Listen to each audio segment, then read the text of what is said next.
ધડાની ખોડિયારનો બરોબર મારે મળવું હશે. આ પાવાગઢની કાળકા સપનાવતી હશે એને મળવું હશે. અને ચોક બરોબર રાવણદેવ કોકના લોહીના સોટાય તમારા કુટુંબમાં પડેલા છે. હું કહું છું અંજાનમાં અને કદીક્ષણ હારા લેખે કદીક્ષણ કોકની એક શિકોતર માતાએ નિવસ એક આ બાળ શિકોતર તો ફરસ કોઈ મોનતા નહીં. મારી નહીં, તારી નહીં, તારી નહીં, મારી નહીં, આવું બધા ભાઈઓ કરસ છે.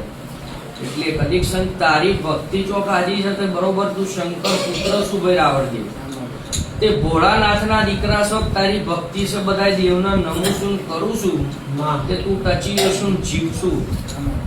અન ઇન્સ્ટાગ્રામમાં જોઈ ઘણા ભૂવા ફરી હોય.